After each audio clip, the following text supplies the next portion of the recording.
Amen. Good morning, everyone. We're going to turn our Bibles to John chapter 20.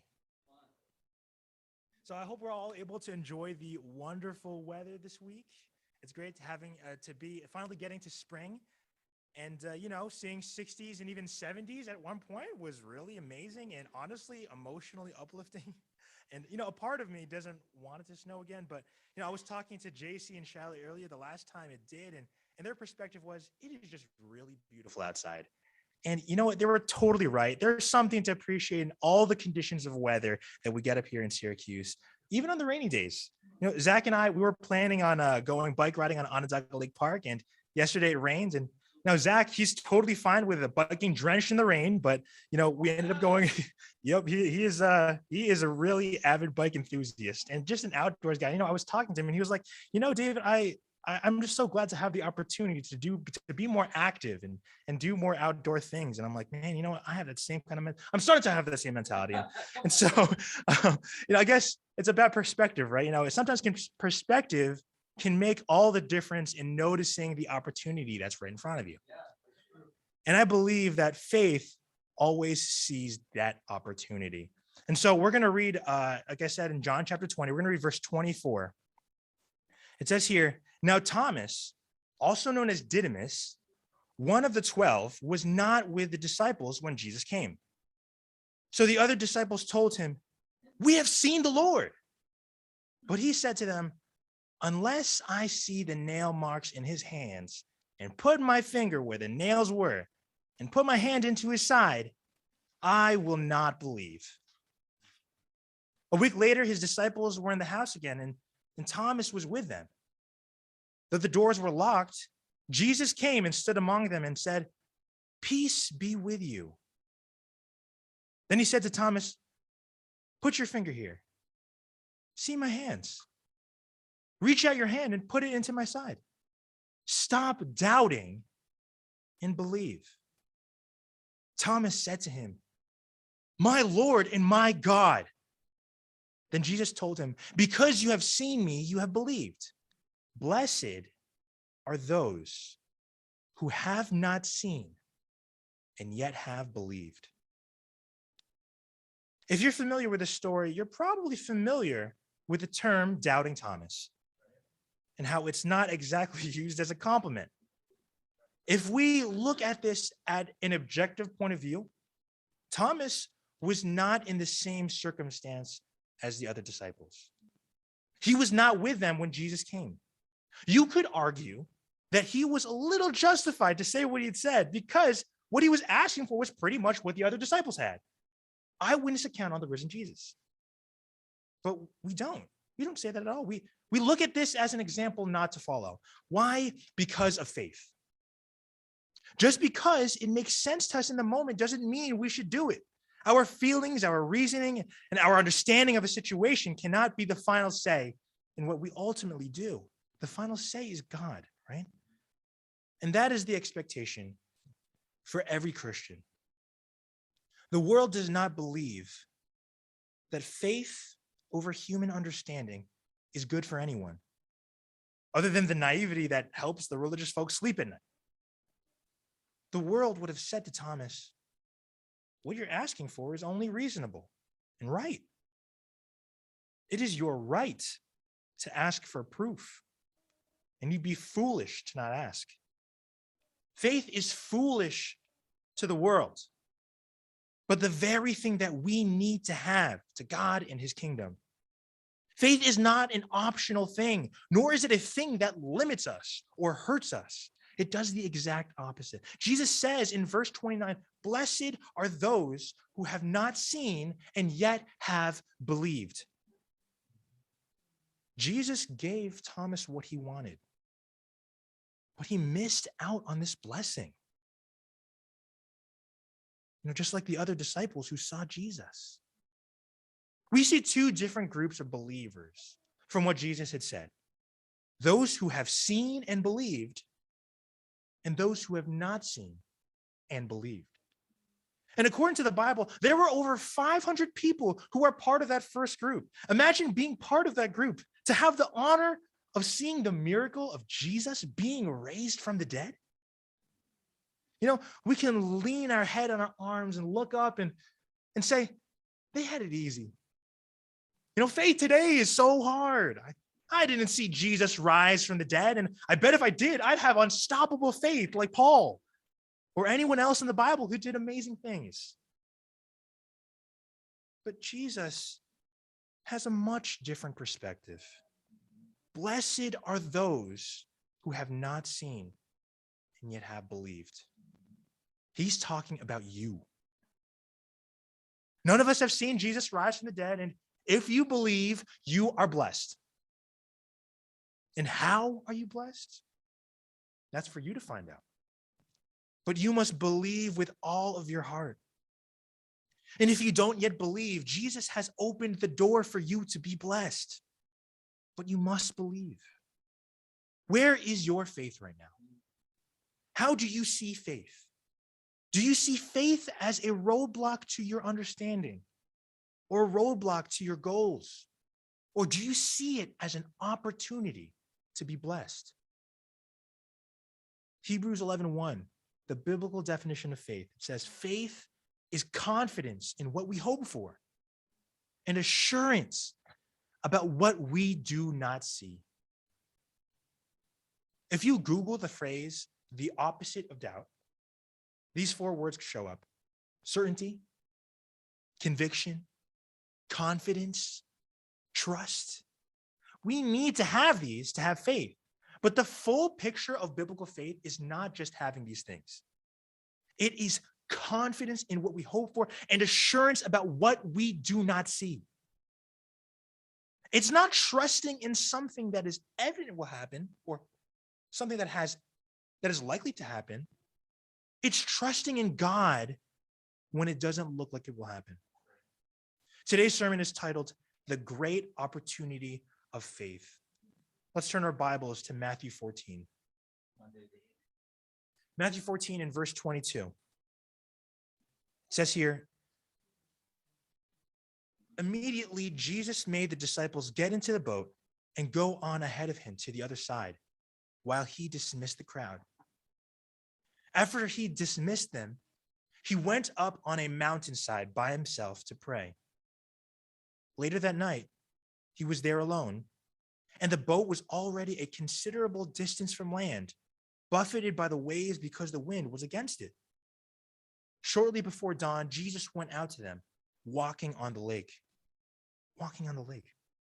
When the disciples saw him walking on the lake, they were terrified. It's a ghost, they said, and cried out in fear. But Jesus immediately said to them, take courage. It is I. Don't be afraid. Lord, if it's you, Peter replied, tell me to come to you in the water. Come, he said. Then Peter got down off the boat, walked on the water, and came toward Jesus. But when he saw the wind, he was afraid and, beginning to sink, cried out, Lord, save me! Immediately, Jesus reached out his hand and caught him. You of little faith, he said. Why did you doubt? And when they climbed into the boat, the wind died down. Then those who were in the boat worshiped him, saying, truly, you are the Son of God. When they had crossed over, they landed at Gennesaret. And when the men of the place recognized Jesus, they sent word to all the surrounding country. People brought all their sick to him and begged him to let the sick just touch the edge of his cloak. And all who touched it were healed. Jesus leaves a few very important commands here. Take courage. Don't be afraid. Come onto the water. Have faith. Don't doubt.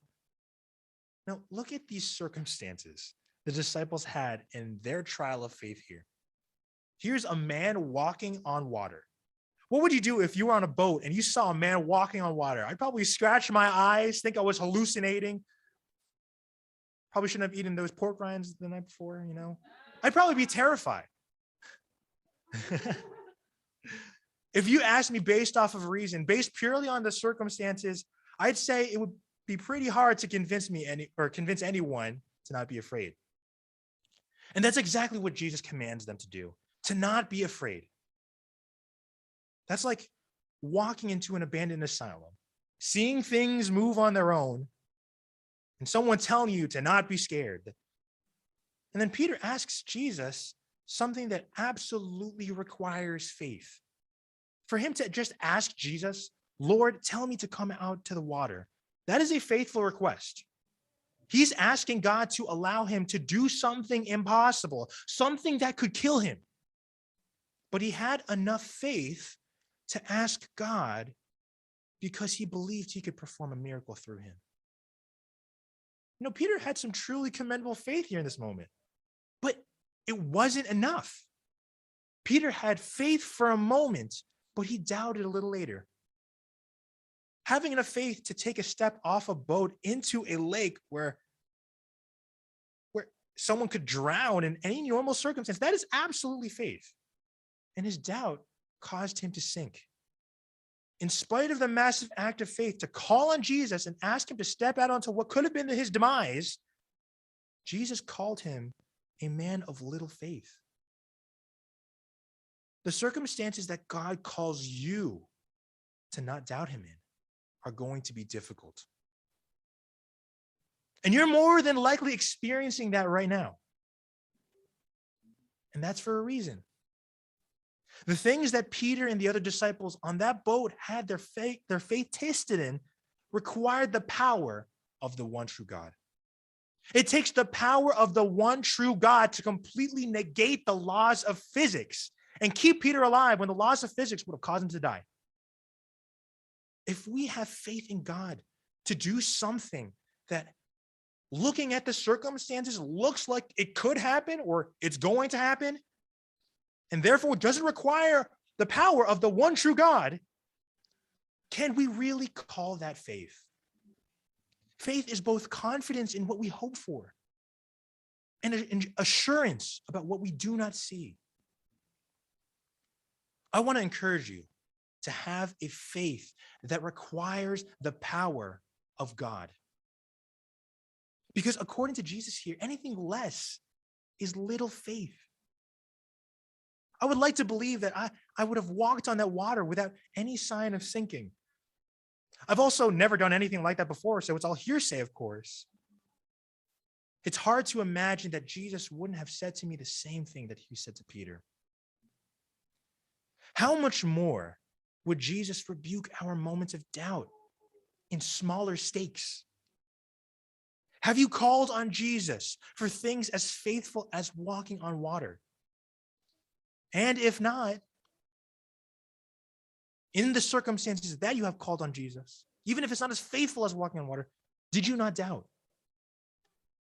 It challenges me on my faith, church. Every time I doubt God, the only thing that comes out of that is a missed opportunity to glorify him. Not so much whether he answered my prayer the way I wanted him to or not, because he always works out everything for our good in the end anyways. If Jesus is Lord and we prioritize him over everything, his perspective over ours, his feelings over ours, his desires over ours, then have risky faith in him. Let's turn our Bibles to Daniel 3. This is an amazing example of risky faith. Daniel chapter 3, it says here, King Nebuchadnezzar made an image of gold, 60 cubits high and 6 cubits wide, and set it up on the plain of Dura in the province of Babylon. Then he summoned the satraps, prefects, governors, advisors, treasurers, judges, magistrates, and all of the other provincial officials to come to the dedication of the image he had set up. So the satraps, prefects, governors, advisors, treasurers, judges, and magistrates, and all the other provincial officials assembled for the dedication of the image that King Nebuchadnezzar had set up, and they stood before it. Then the herald loudly proclaimed, "Nations and peoples of every language, this is what you are commanded to do. as soon as you hear the sound of the horn, flute, zither, lyre, harp, pipe, and all kinds of music, you must fall down and worship the image of gold that King Nebuchadnezzar has set up. Whoever does not fall down and worship will immediately be thrown into a blazing furnace. Therefore, as soon as they heard the sound of the horn, flute, zither, lyre, harp, and all kinds of music, all the nations and peoples of every language fell down and worshiped the image of gold that King Nebuchadnezzar had set up. At this time, some astrologers came forward and denounced the Jews. They said to King Nebuchadnezzar, "May the king live forever. Your Majesty has issued a decree that everyone who hears the sound of the horn, flute, zither, lyre, harp, pipe, and all kinds of music must fall down and worship the image of gold, and that whoever does not fall down and worship will be thrown into a blazing furnace. But there are some Jews whom you have set over the affairs of the province of Babylon, Shadrach, Meshach, and Abednego, who pay no attention to you, your Majesty. They neither serve your gods nor worship the image of gold you have set up." Furious with rage, Nebuchadnezzar summoned Shadrach, Meshach, and Abednego. So these men were brought before the king. And Nebuchadnezzar said to them, "Is it true, Shadrach, Meshach, and Abednego, that you do not serve my gods or worship the image of gold I have set up? Now, when you hear the sound of the horn, flute, zither, lyre, harp, pipe, and all kinds of music, if you are ready to fall down and worship the image I made, very good. But if you do not worship it, you will be thrown immediately into a blazing furnace. Then what God will be able to rescue you from my hand?" Shadrach, Meshach, and Abednego replied to him, "King Nebuchadnezzar, we do not need to defend ourselves before you in this matter. If we are thrown into the blazing furnace, the God we serve is able to deliver us from it, and he will deliver us from your Majesty's hands. But even if he does not, we want you to know, your Majesty, that we will not serve your gods or worship the image of gold you have set up." Then Nebuchadnezzar was furious with Shadrach, Meshach, and Abednego, and his attitude toward them changed. He ordered the furnace heated 7 times hotter than usual and commanded some of the strongest soldiers in his army to tie up Shadrach, Meshach, and Abednego and throw them into the blazing furnace. So these men, wearing their robes, trousers, turbans, and other clothes, were bound and thrown into the blazing furnace. The king's command was so urgent and the furnace so hot that the flames of the fire killed the soldiers who took up Shadrach, Meshach, and Abednego. And these 3 men, firmly tied, fell into the blazing furnace. Then King Nebuchadnezzar leaped to his feet in amazement and asked his advisors, "Weren't there 3 men that we tied up and threw into the fire?" They replied, "Certainly, your Majesty." He said, "Look, I see 4 men walking around in the fire, unbound and unharmed, and the 4th looks like a son of the gods."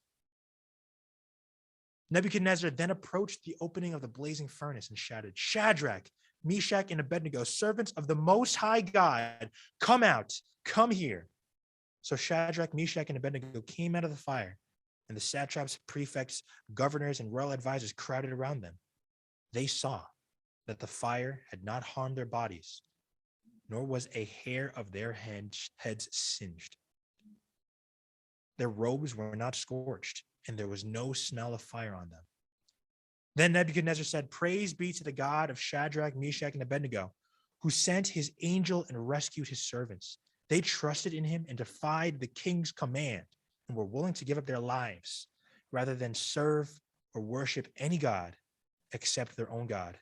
Therefore, I decree that the people of any nation or language who say anything against the God of Shadrach, Meshach, and Abednego to be cut into pieces, their houses be turned into piles of rubble, for no other God can save in this way." Then the king promoted Shadrach, Meshach, and Abednego in the province of Babylon. No other God can save in this way. That's the God that you serve. No one else, no other God can save in the way that your God saves. These three men risked their lives for their faith in God. Doubt and fear were not visible by the way they presented themselves as we read their story. Their lives were at stake, and they even acknowledged that God might not answer. Verse 17, 18, he will deliver us. But even if he does not, we will never stop worshiping God. There are people who doubt because they're afraid of disappointment, or afraid of embarrassment, or afraid of sacrificing comfort. Church, we must not be afraid of any of these things. Having genuine faith, the faith that God wants us to have, it takes risks. Because genuine faith doesn't trust in anything but God and his power and his love and his character. Not our comfort, not our strength, not our reasoning. And doubt is embedded in these things. Doubt comes from a lack in trusting God, a lack in trusting in his love and his character. True faith will take risks. Are you willing to take risks so you can watch the glory of God before your very eyes? Shadrach, Meshach, and Abednego saw the glory of God when they risked it all for him. And you will too, if you do not doubt. Our faith, as in everyone here in this room, our faith is very valuable to God. Jesus himself said that we are blessed because we have not seen him and believed. If you have faith in God, a true, genuine faith that requires the one true God, a faith that Jesus calls us to have, a faith that takes risks, a faith that doesn't doubt, then you will see the glory of God. Here on this earth, this temporary home, and our future home. Let's grow in our faith as much as we can to honor him in the way he deserves and make the most out of the life he's given us.